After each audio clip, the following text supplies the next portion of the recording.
Ukraine appears to have launched a series of missile and drone strikes across a number of Russian regions last night. The attack which is of most interest to us is on a chemical plant in Bryansk, which is a region just over the Ukrainian border.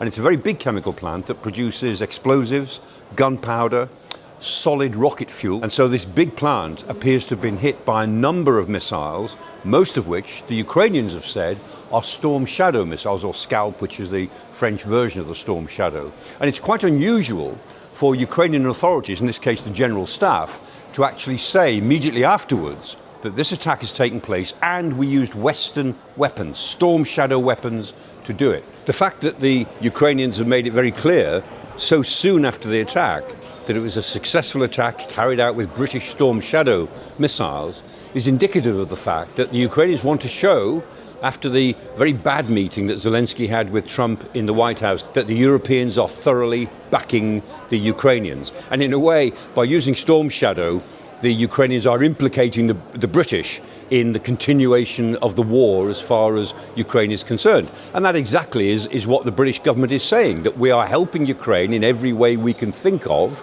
short of going to war inside Ukraine ourselves. We're helping in every way we know, and this is one of them. So Britain is in no position to complain about this. One of the reasons for using Storm Shadow missiles in this attack is that they are known to be very accurate.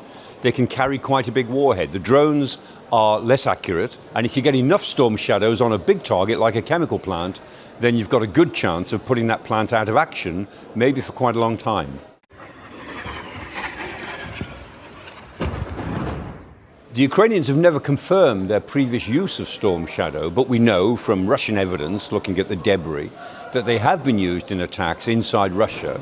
The weapons used in this attack doesn't put any particular extra pressure on Putin. It contributes to his narrative, of course, that he is fighting the Europeans here, not just the Ukrainians.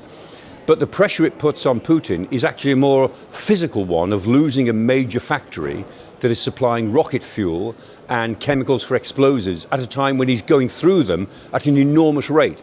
If we look at the number of attacks that the Russians are launching against Ukraine, more or less every night of the week, with 200, 300, up to 700, 800 drones and missiles, they're getting through an awful lot of explosives.